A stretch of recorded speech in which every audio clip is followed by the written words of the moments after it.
S'il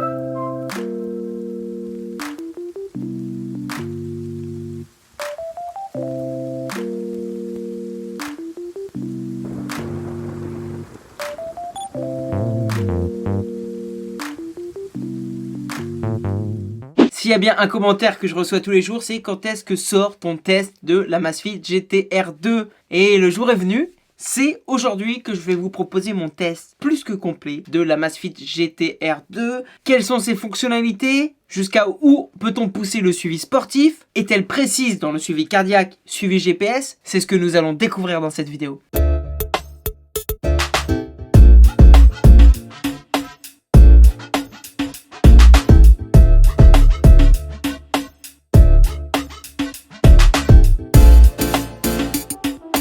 Bienvenue les amis dans Panacotech, je suis Mehdi et comme d'habitude, nous allons découvrir, tester la crème du high-tech. Si vous ne connaissez pas la chaîne, je teste et je compare des produits high-tech, notamment des montres connectées. J'organise tous les mois un concours pour gagner un produit tech, donc abonne-toi et mets la cloche de notification. Aujourd'hui, je vous l'ai dit, c'est le test de l'Amazfit GT-R 2. Vous êtes beaucoup à attendre cette montre qui est disponible à 169 €, je le rappelle, et qui se positionne comme une montre au rapport qualité-prix presque imbattable. Est-ce que c'est le cas? On va le voir dans ce test. En tout cas, nouveauté dans mon format test, qui va encore peut-être allonger ce format, mais bon. J'ai inclus un petit passage questions-réponses avec toutes les questions les plus pertinentes que tout le monde se pose, que vous m'avez posées. Comme ça, je répondrai à vos questions en vidéo à tout le monde, en vous montrant les manipulations que vous m'avez demandé d'essayer. Allez, stop le blabla, passons au test, voici le sommaire.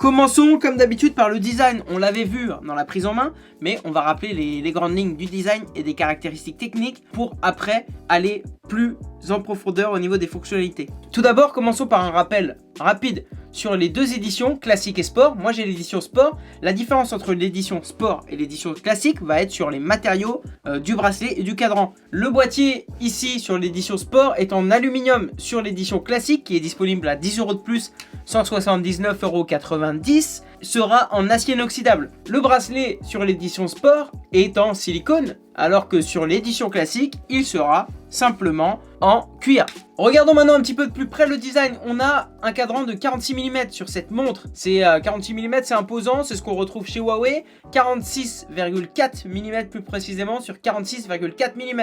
On a aussi une épaisseur assez fine de 10,7 mm. Elle passe nickel sur le poignet, hein. Je vais vous montrer plus précisément, je vais vous mettre de toute façon tout au long de la vidéo des petites images sur le poignet parce que vous me l'avez demandé. Elle est assez imposante, mais pour moi, pour mon poignet du 46, c'est faisable largement. Le poids de la montre sans le bracelet de 31,5 grammes. Pour parler de l'écran qui est pour moi une des grandes nouveautés, ça va être au niveau de son verre et de sa résistance. On a une résistance d'écran équivalente à 9H. Huawei a réussi à créer un écran aussi résistant que du saphir, qui pourra être rayé seulement par du diamant, d'où les 9H. L'écran est un écran de 1,39 pouces AMOLED, 326 ppi. Voilà, la densité de pixels est assez sympa. Les couleurs sont assez sympas et il est possible de voir sans problème au soleil. C'est top. On a un bracelet avec la technologie Quick Release de 22 mm. À l'arrière, on retrouve le cardio-fréquence-mètre, 4 diodes, qui va nous permettre de suivre en continu notre fréquence cardiaque. On a sur le côté deux boutons qui vont nous permettre de naviguer, on va le voir dans la navigation. On a un haut-parleur et un micro qui vont nous permettre de répondre aux appels. Et prochainement d'avoir Alexa. Normalement, ça devrait arriver aussi en France. Voilà grosso modo pour le design. Elle est vraiment belle. Là-dessus, le design, je le valide. Fine, passe-partout. Elle me rappelle un petit peu le design d'une Galaxy Active 2. On va voir maintenant, on va parler des caractéristiques techniques. On va revenir rapidement sur les caractéristiques techniques. On l'a évoqué, cardio-fréquence-mètre, capteur de SPO2, micro-haut-parleurs qui vont nous permettre de répondre à des appels, on va en parler pendant le test. 3 Go de stockage interne qui vont nous permettre de stocker des musiques tout simplement et de les écouter en haut-parleur ou via connexion Bluetooth. L'autonomie de la batterie est annoncée à 14 jours. On va parler dans la rubrique autonomie, bien entendu, de est-ce que j'ai atteint ces 14 jours. Suspense. Après, on va avoir tous les capteurs gyroscope, accéléromètre, capteur de lumière ambiante, baromètre, etc. Voilà grosso modo pour les caractéristiques techniques. Alors, le NFC n'est pas disponible en Europe. Ça, je m'étais trompé lors de l'unboxing. Il est disponible qu'en Chine actuellement. Et on a aussi un GPS intégré. Voilà pour les caractéristiques techniques. Maintenant, passons aux fonctionnalités. On va commencer comme d'habitude par les fonctions intelligentes. C'est parti. Commençons par les fonctionnalités hors santé et hors sport. Tout ce que je vais vous montrer là par la suite, dans les fonctionnalités intelligentes, seront disponibles à la fois sur iOS et sur Android. Au moins, à ma suite à trancher, c'est la même chose pour les deux. Alors, la première, ça va être comment on navigue sur cette montre. Je vous l'ai dit, là, on est sur mon cadran principal et on a deux boutons. Sur le cadran principal, je vais pouvoir effectuer différents swipes pour aller voir des widgets, etc. On va pouvoir faire le swipe de haut en bas pour accéder aux raccourcis qui vont me permettre de mettre en mode nuit, en mode cinéma et gérer la luminosité ou des choses comme ça, ou le son. On va pouvoir swiper de bas en haut pour aller voir les notifications d'applications comme Instagram, etc. On en parlera un petit peu plus tout à l'heure. Puis on va pouvoir swiper de droite à gauche pour avoir les widgets, les cadrans secondaires comme la PAI, l'évaluation globale de notre suivi quotidien avec le nombre de pas, l'exercice et le nombre de fois où on a été actif, la mesure de notre rythme cardiaque continu sur la journée lorsqu'on portait la montre, la météo avec la position configurée sur l'application. Ensuite, on va avoir la lecture de musique, mais on le verra plus précisément dans la partie musique très rapidement. Là, on va avoir une petite partie avec tous les petits widgets, une petite synthèse de widgets, ça c'est vraiment sympa. Je ne l'avais pas remarqué sur d'autres modèles, donc je pense que c'est nouveau et c'est ce qui me sert le plus. Puis on revient sur notre petit écran principal. Ensuite, on va pouvoir appuyer sur le bouton en haut à droite pour accéder au menu, avec dans le menu les différentes fonctionnalités qu'on va voir durant ce test, bien entendu. Puis le bouton en bas va nous permettre de lancer rapidement une activité physique qu'on verra bien entendu plus précisément dans la partie fonction sport. Voilà pour ce qui est de la navigation. Maintenant parlons de la personnalisation. On va pouvoir personnaliser le cadran, celui-là, là, le cadran principal, en restant appuyé. On va avoir différents modèles de cadran et on voit qu'ici en bas on va pouvoir personnaliser avec le petit crayon et choisir où est-ce qu'on veut placer quel type d'information. Par exemple, hop, ici je veux plutôt placer la météo. Ici en bas, je veux plutôt placer l'humidité. Allez, non, je veux placer les calories. Ici, plutôt la batterie, etc. Là, ça va me permettre d'avoir ce cadran en mode personnalisé. Là, on a vu que sur la montre, il y avait quelques choix de cadran disponibles. Mais comme je voulais vous le dire, on peut aller encore plus loin via l'application. Dans l'application ZEP, maintenant, on va retrouver, bon, ça c'est mon écran, on va le voir très rapidement.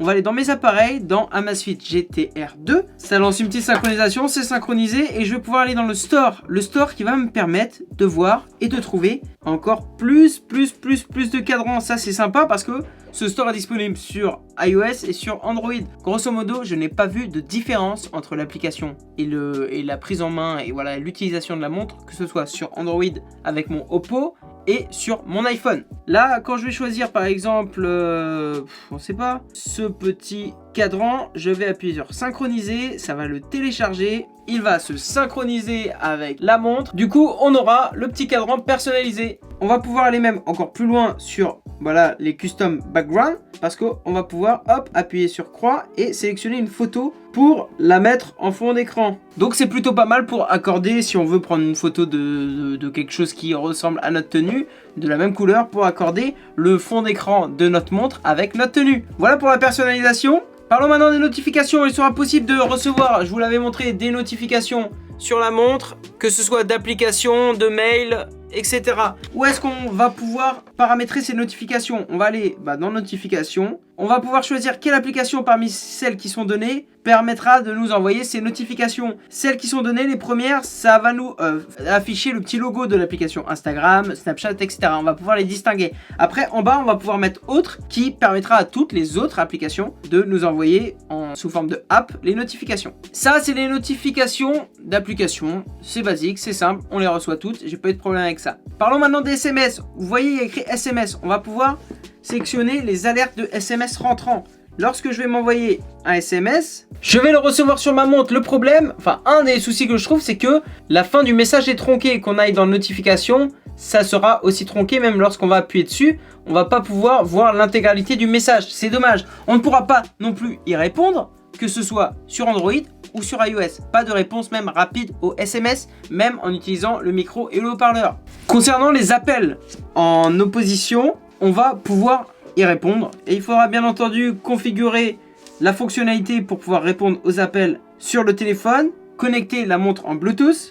En fait, il va avoir comme un autre appareil à connecter en Bluetooth, à synchroniser avec notre téléphone, qui lui va permettre simplement de répondre aux appels. Comme si ce n'était pas la montre, mais plutôt des écouteurs Bluetooth ou un appareil audio Bluetooth dans la montre qui se connectait à notre téléphone pour répondre aux appels. Là, lorsque je reçois un appel, je vais pouvoir du coup le décrocher et je pourrai parler directement via la montre, couper le micro, gérer voilà le micro, le contact, etc.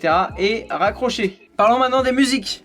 Concernant la musique maintenant, on l'avait vu lorsqu'on a navigué, il est possible de mettre et de contrôler de la musique et d'en mettre directement sur la montre. Cette musique va être écoutable directement sur la montre via le haut-parleur qui se situe ici. On va pouvoir changer de morceau si on en a mis plusieurs et on va pouvoir sélectionner la source audio pour connecter un périphérique, des écouteurs en Bluetooth par exemple. Hop, là je vois qu'il y a différents, il y a mon iPhone et mon téléphone et on va pouvoir rechercher des écouteurs. Si je prends mes AirPods ou peu importe celles qui sont à côté, qu'on fasse une petite recherche d'écouteurs, voir comment ça se donne. AirPods The MIDI associable, on clique, hop, les AirPods sont associés. Lorsque je vais revenir du coup dans ma musique, je vais pouvoir sélectionner mes AirPods, j'entends le bruit dans mes AirPods et je lance ma musique dans mes AirPods. Ça c'est une musique qui était interne à la montre. Après il va être aussi possible d'utiliser la montre comme télécommande de musique par rapport aux musiques que j'ai sur mon iPhone. Je vais par exemple lancer une musique sur mon iPhone, je vais sélectionner ici source audio. Dans cette source je vais pouvoir choisir hop de switcher avec les musiques que j'ai directement sur mon iPhone pour pouvoir après mettre suivant et contrôler directement mon iPhone. Globalement moi je m'en sers plus comme télécommande hein. Comme ça j'ai déjà mes playlists etc de Apple Music. Je vais vous montrer comment on ajoute des musiques notamment via l'application. Alors c'est pareil, je vous le disais, c'est pareil entre iPhone et Android. Vous allez pouvoir ajouter sur les deux des musiques. Pour ajouter des musiques, rien de plus simple, on va sélectionner notre appareil sur notre téléphone. On va aller dans musique, on appuie sur télécharger la musique, on va aller voir dans download. Là j'ai différentes musiques, je vais pouvoir les cocher, les mettre, firmer, c'est en cours de transfert et une fois que le transfert sera fini, elles seront présentes sur la montre. Seule contrainte qui est un peu plus une contrainte sur iOS, c'est qu'il faudra télécharger les musiques ou les transférer sur notre iPhone, mais vous savez dans un répertoire, dans le répertoire de documents et pas les musiques directement présentes dans notre bibliothèque iTunes. On ne pourra pas transférer nos musiques de Apple Music directement dans la montre. Il faudra télécharger les musiques en tant que stockage sur le téléphone pour après les retransférer. Voilà pour ce qui est des musiques. Après, il ne sera pas possible de télécharger des applications comme Spotify et Deezer et de les avoir directement sur la montre. Maintenant, voyons les applications un peu secondaires de cette montre et on va parler après de l'écran des widgets, l'écran synthétique. Alors comme autre application qu'on va pouvoir parler, il va y avoir les applications un petit peu natives lambda comme la météo qui va nous permettre d'avoir la météo, des prévisions sur la semaine etc. L'alarme qui va nous permettre d'avoir une alarme qui nous réveille par vibration. L'événement pour pouvoir mettre des événements via l'application. Et dans les widgets, on va avoir boussole, altimètre, baromètre, chronomètre. Hop, je vous montre comment ça marche. On va pouvoir lancer un tour, 2 tours, 3 tours, mettre pause. Compte à rebours, on aura des comptes à rebours prédéfinis et on va pouvoir normalement ajouter notre propre compte à rebours. Voilà, grosso modo pour les applications secondaires. Maintenant, on va parler rapidement de l'écran. Je vais vous faire un petit point là-dessus parce que je trouve ça super top d'avoir ajouté ça à l'OS. Et après on verra les paramètres et après on enchaînera sur santé etc.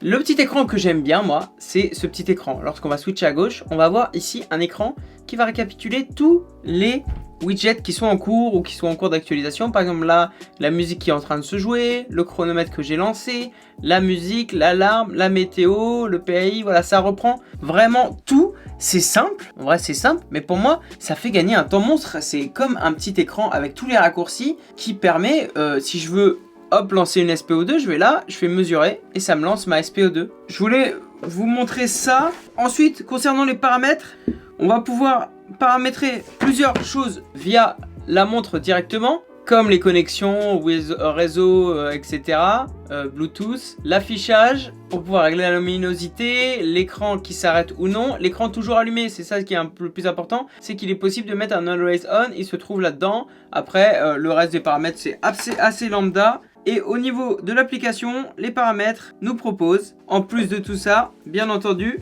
ajouter des rappels d'inactivité, afin, hop, de se bouger, ajouter aussi différents types de vibrations. Ça c'est quelque chose qui a été mis en avant lors de la conférence, c'est que il y aura différents types de vibrations qui vont nous permettre de distinguer à force, à l'usage, si la vibration qu'on a reçue c'est un SMS, un appel, un réveil, etc. Là elles sont toutes par défaut, mais si on veut les configurer, il suffit d'appuyer sur le bouton ajouter et hop, en appuyant, hop, configure, hop, un appui long, un appui court, ma vibration. Je peux faire des chansons genre tin, Paris. On va pouvoir personnaliser ça sur notre montre, c'est top parce que je peux savoir que 2 appuis longs, c'est un mail. Un appui court, c'est un SMS, etc. Voilà pour ce qui est des fonctions intelligentes, paramètres, montre connectée, etc. Maintenant, on va passer aux fonctions de santé.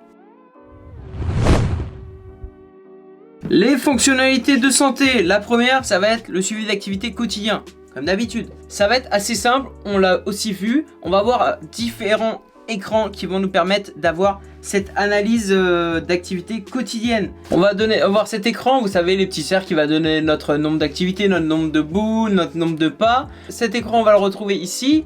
Mais on va pouvoir aller aussi, hop, dans objectif d'activité pour le retrouver. On aura aussi notre nombre de calories et mon objectif, savoir où en est mon objectif. C'est 11 000 pas, 30 minutes d'activité, etc.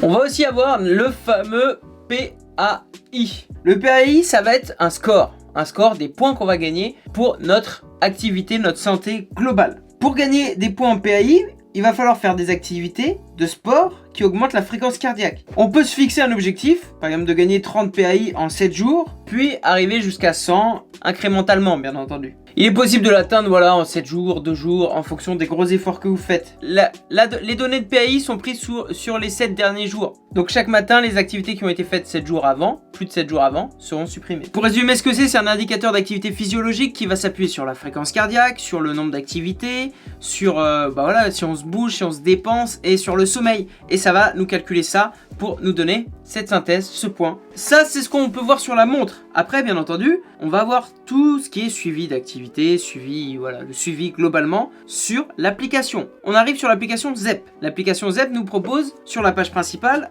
plusieurs informations. Vous voyez, 418, 11 calories, 5,9 heures de sommeil. 418, ça va être mon nombre de pas qui est effectué aujourd'hui. On va pouvoir aller plus précisément dans ce nombre de pas en voyant la distance parcourue, la durée totale et en comparant la moyenne de pas jour par jour avec celle de la semaine dernière. Par exemple, cette semaine, c'est 300 pas par jour, parce que je suis passé sur un test d'une autre montre. La semaine dernière, c'était 7644 pas par jour. En octobre, on était sur 8000 pas par jour en moyenne, etc. On va pouvoir aussi aller voir précisément les jours d'avant. Si je vais le 14, on voit 13 849 pas. Et on va pouvoir avoir aussi ces chiffres et ces précisions. Pareil, ça va être le même principe pour les calories. On va pouvoir voir les calories dépensées ce jour-ci, les calories dépensées les jours d'avant. Et avec à chaque fois un petit résumé de comment on a perdu ses calories. Marche lente, marche rapide, etc.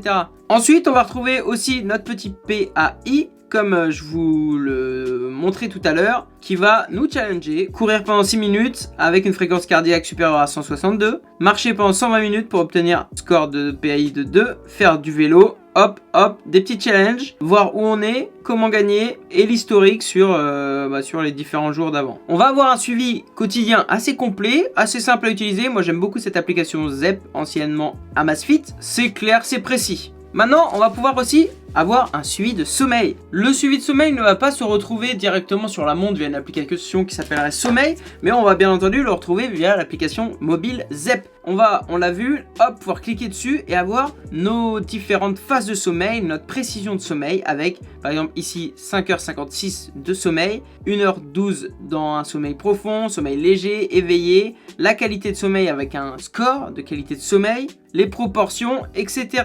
On va pouvoir aussi avoir des petites indications, des rapports par rapport à des utilisateurs similaires. C'est vraiment plus que complet, c'est vraiment sympa. Il sera aussi possible, comme pour le nombre de pas, de revenir en arrière et d'avoir hop, mon historique de sommeil par semaine, par jour, etc. On a donc ce suivi de sommeil assez complet et la nouveauté de cette montre de la GT R2, c'est qu'on va avoir aussi le suivi de sieste au-dessus de 20 minutes. Beaucoup de montres ne font pas un suivi de sieste en dessous de 2, 3, 4 heures. Et après, est-ce que vraiment faire une sieste de 3 heures, ça s'appelle encore une sieste? Je ne sais pas, on va pas lancer le débat. On va avoir ici un suivi de sieste. Par exemple, là j'ai fait une sieste de 23 minutes, je vais pouvoir cliquer dessus et on va voir ma profondeur de sommeil. Bon, 23 minutes, c'est just do it, hein. C'est juste une petite sieste. Ici, j'avais fait une sieste de 31 minutes. On voit que j'étais arrivé à un petit sommeil profond au bout d'un moment. C'est plutôt pas mal. Moi, je trouve que d'avoir inclus ce suivi de sieste, qui est comme le suivi de sommeil, sauf adapté à une durée plus petite, c'est bien. Surtout pour ceux qui font des horaires décalés, travaillent la nuit par exemple. Ça va nous permettre d'avoir quand même un suivi là-dessus sur la profondeur de sommeil, parce qu'on sait que savoir notre profondeur de sommeil permet de savoir si notre corps se repose bien. Voilà pour ce qui est du suivi de sommeil. On enchaîne avec le suivi de fréquence cardiaque. Ça va être encore le même, la même chose. On va retrouver sur hop, la montre le suivi, avec plus précisément notre zone de fréquence cardiaque, si on était à l'échauffement, brûlage de graisse, etc. On va avoir notre petite courbe sur la journée. Ensuite, si on va aller encore plus loin, on va bien entendu aller sur l'application où là, on aura la même chose avec nos zones de fréquence cardiaque, notre mesure manuelle, si on en a fait, notre fréquence cardiaque au repos. Et là, on va pouvoir hop, remonter sur les jours d'avant et d'avoir le graphique en continu de notre fréquence cardiaque en fonction de si on a porté la montre ou pas. C'est un suivi assez complet aussi. On a toutes les informations qu'il faut. Pour finir avec les fonctionnalités de santé, on va avoir aussi sur la montre, hop, le stress, le suivi de stress, la mesure de suivi de stress. Il va falloir caler notre montre, hop, et attendre la mesure de stress. On va voir après une petite synthèse sur est-ce qu'on était relaxé, comment on a été. Ce suivi de stress est complémentaire, ça prend en compte notre rythme cardiaque afin de savoir, essayer de nous donner voilà une note de stress. Voilà pour ce qui est des fonctionnalités de santé. Maintenant, on enchaîne avec les fonctionnalités de sport.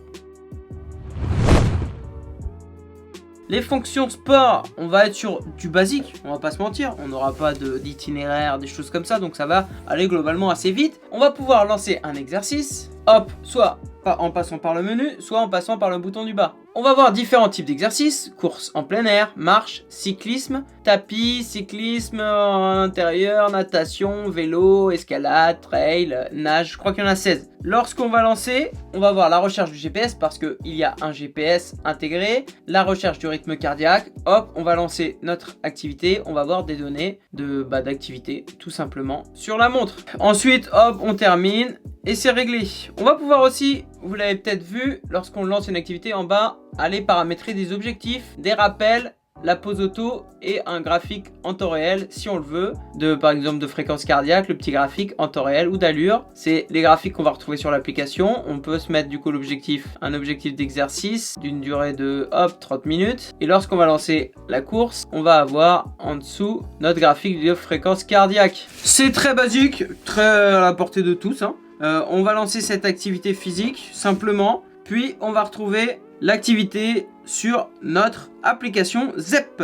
On regarde ça ensemble. Lorsque je suis sur mon application, je vais pouvoir hop aller en haut. Moi je vais dans activité, je passe par là et je vais avoir mes différentes activités sur le mois. Je vais pouvoir cliquer et voir par exemple voilà mon activité du 10, une petite course de 3,3 km. On aura notre graphique d'allure, notre graphique du rythme cardiaque avec des petits pics pour tester la précision qu'on va évoquer après. On a notre graphique d'altitude, de cadence et les informations qui vont avec, qui sont ici, le nombre de pas, le temps, le rythme moyen, la cadence, etc. C'est assez bien fait. De toute façon, c'est pas la première fois que j'utilise l'application. Je la trouve assez correcte, assez sympa à utiliser. En plus de l'activité sportive et de le suivre sur notre application Zepp, il va être possible, vous êtes beaucoup à m'avoir demandé, dans l'application Zepp, de paramétrer en allant dans ajouter des comptes d'autres applications, comme par exemple Strava. Et on aura, du coup, lorsqu'on a paramétré notre compte Strava, les activités de notre montre directement sur Strava. Maintenant, ce qui va nous intéresser, c'est de savoir si c'est précis. Pour cela, comme d'habitude, j'ai comparé la précision cardiaque de la montre avec celle de mon cardio-fréquence-mètre ceinture. On va donc comparer ceci ensemble afin de voir et de juger la précision. On va donc avoir ces deux activités. On voit déjà que l'allure globale, ça ressemble. On a 3 pics. Lorsque j'ai accéléré, réduit, afin de voir comment suivez, descendez, remontez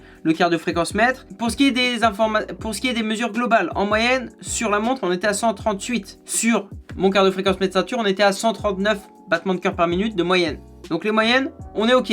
Sur la montre, au maximum, on était à 176. Le pic maximum, c'est 176. Sur le cardio-fréquence mètre ceinture, 178. Donc jusque là, on est aussi ok. Maintenant, fusionnons hop les deux courbes afin de voir la précision exacte. On le voit, l'allure globale est respectée, mais il y a quand même petite différence, un petit retard au niveau de la montre qui suit pas forcément le rythme cardiaque quand il faut. Donc c'est un petit temps de latence qui me fait dire que la montre pourrait être encore un peu plus précis. On a quand même des petites incohérences là-dessus, mais là on était sur une activité cardiaque qui montait et qui descend. Donc je peux vous dire, pour avoir testé aussi sur des activités linéaires, plus linéaires, que la montre est nickel si vous voulez simplement suivre un footing, un vélo, un VTT, etc.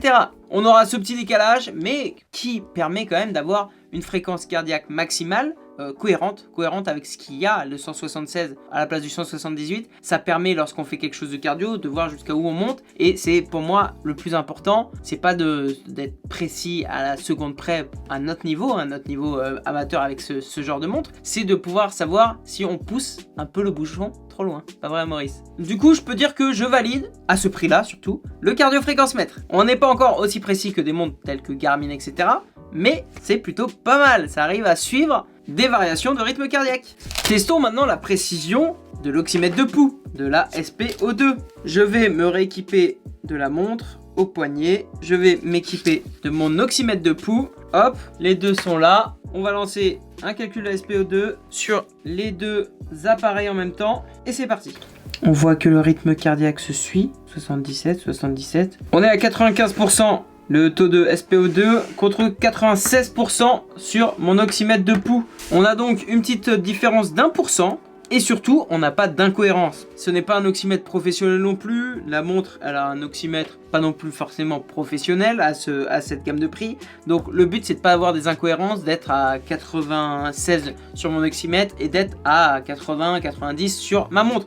Donc globalement, je valide aussi la précision SpO2. Maintenant, parlons un peu de la précision GPS. Vous me l'avez demandé parce que sur le modèle 1 de la GTR et de la GTS, il y avait des gros problèmes, on va dire, de GPS. Donc j'ai comparé en coupant la connexion Bluetooth, l'activité avec le GPS de mon iPhone et le GPS de la montre. Globalement, le tracé GPS était nickel, a été respecté par la montre. Bon, c'était une petite sortie celle-là, j'étais en ville, mais le tracé GPS a été respecté nickel. Au niveau de la mesure, on était à 3 km 30 avec la montre, contre 3 km 40 avec mon téléphone, sachant que la montre a pris 16 secondes de plus que mon téléphone. On a donc eu ce petit écart de 100 mètres, mais pour moi, à travers mes différentes activités, que ce soit sur cette course à pied, en faisant du vélo, je n'ai pas eu de soucis GPS, d'incohérence GPS, de tracés qui partent n'importe où, comme j'avais pu voir sur la GTR 1, dans d'autres tests, dans des retours, etc. Donc pour moi, c'est validé, il y a une amélioration sur le GPS et j'en suis content. Voilà pour ce qui est des fonctionnalités sportives. Fonction sport, maintenant parlons de l'autonomie, de mes points positifs, mes points négatifs et des questions-réponses. Qu'en est-il de l'autonomie des 14 jours annoncés? Grosso modo, c'est à peu près toujours pareil. Elle m'a fait en gros une fois 10 jours. Lorsque j'avais fait 10 jours, j'avais pas mis l'Always On, j'avais laissé l'écran d'arrêt au minimum de base, j'avais été assez soft, assez cool dans la batterie, etc. Une autre fois, je suis arrivé à une semaine, 7 jours. Là, j'avais activé le Always On. J'avais aussi prolongé le petit temps d'arrêt de batterie d'écran. Je l'avais mis au maximum. Donc grosso modo, je peux affirmer qu'on arrivera à une semaine d'autonomie en fonction de nos usages et que ça pourra aller, si vous n'êtes pas gros consommateur d'énergie de votre montre, vous pourrez aller jusqu'à 10, 12, allez, 12 jours. Je crois qu'il est possible d'atteindre les 14 jours, mais ne vous fiez pas à ça complètement. Passons maintenant aux questions-réponses.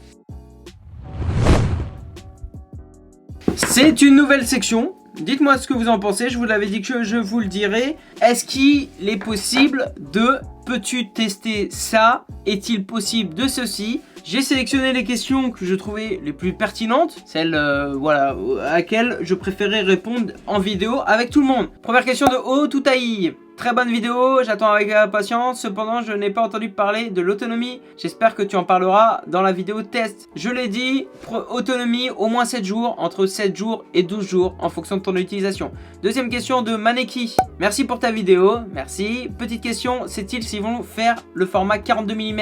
Je ne trouve pas l'info dessus, car là c'est le format 46-47 mm. Et bah non, pour l'instant ce n'est pas annoncé, ça n'a pas été annoncé à la conférence. Ils ont préféré, je pense, je dis ça avec des pincettes parce que je ne travaille pas chez Amazfit, privilégier ce format sur la GTR et le format plus réduit sur la GTS que je vous ai présenté et que je vous présenterai rapidement dans un test. Question de Claire. Peut-on répondre aux SMS sur Android? Non plus, Claire. Question de XBS Nonoil. Est-ce qu'elle permet l'import de fichiers GPX pour suivre un tracé GPS? Je l'évoquais rapidement, mais il n'est pas possible d'importer un tracé GPX et d'avoir un suivi d'itinéraire. Question de Sam. Quand on lance un timer, est-ce qu'il est possible ensuite de basculer sur une autre fonction, par exemple suivi d'activité d'une course à pied et d'être alerté quand il arrive à son terme? Ça c'est une question sympa à tester, c'est pour ça que je voulais vous faire cette petite section, parce que si je vous balançais ça pendant le test, vous allez me dire pourquoi il parle de timer, de mettre un timer et de lancer une activité physique. Alors on va aller, mon petit Sam, on va aller dans la fonctionnalité timer, hop, tout simplement, widget, compte à rebours, on va mettre 1 minute en attendant que ça fait le timer. Normalement je vais pouvoir le retrouver ici, le timer, il est là le compte à rebours, dans mon petit écran de widget, ok. On va lancer une marche, go, et on attend de voir 1 minute, mon petit Sam, et dans 1 minute, on va voir si ça vibre bien. Et oui, voilà Sam, j'espère que j'ai répondu à ta question en vidéo. J'ai eu une question qui m'a été posée sur est-ce qu'il est possible de lancer une musique sur une musique interne en même temps qu'un sport. On va donc essayer de voir si ça marche. Je lance une musique interne, elle tourne, j'appuie, je lance une course. Bon là j'ai lancé la musique interne en haut-parleur histoire de voir si ça marche parce qu'avec les écouteurs vous n'aurez pas le ressenti. Je lance l'activité sportive. Donc oui, c'est exact, c'est possible. Et ça casse les oreilles. Cette question m'a été posée sur Discord par JuBZH22. Une autre question intéressante à tester. Bonjour, est-ce que le réveil fonctionne en mode économie d'énergie, économie de batterie? Parce que je vous ai même pas parlé de l'économie de batterie. Moi, c'est des fonctionnalités que je n'utilise très peu parce que bah, ça bouffe complètement une fonctionnalité de smartwatch. On va aller dans alarme, on va ajouter une alarme, on va la mettre dans 2 minutes, une seule fois. Elle est là, elle est prête. Il me suffit maintenant d'aller activer économie d'énergie qui va enregistrer seulement le nombre de pas et le sommeil. Et on va voir dans 2 minutes si l'alarme sonne ou pas.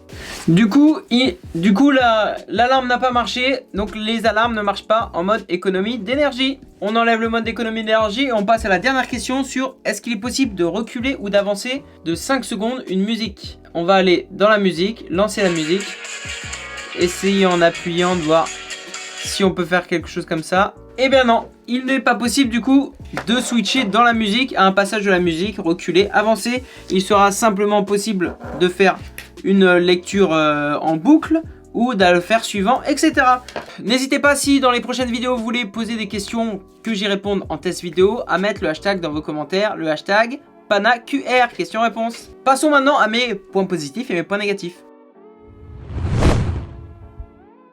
Ça va être assez rapide, point positif, point négatif. Premier point positif, sincèrement, le design. Elle est très belle, très élégante, elle passe partout. Personnellement, je trouve que c'est une montre qui va à la fois avec un look sportif et un look casual chic. Seul petit inconvénient, comme on l'a vu, c'est qu'il n'y a qu'un format 47 mm, 46,4 mm. Du coup, ça peut être imposant pour un poignet plus petit. Deuxième point positif, son rapport qualité-prix. Je vous le rappelle que c'est une montre disponible à 169 €. Est-ce que c'est la montre avec le meilleur rapport qualité-prix 2020? Je pense qu'elle se positionne très bien dessus et je dirais même oui. Je dirais même oui. Pour son rapport qualité-prix, on aura en concurrent des Huawei. Et là, au niveau de la précision cardiaque, je l'ai trouvé plus précise que des Huawei. Et je l'ai trouvé aussi plus sympa au niveau de l'application parce qu'on va pouvoir coupler avec Strava, etc. Avec l'application Zepp, je la trouve assez bien et assez précise. Donc, est-ce que c'est la montre au meilleur rapport qualité-prix 2020? Pour l'instant, je dirais oui, mais je vous confirmerai ça après avoir à tête reposée parce que là, je sors du test.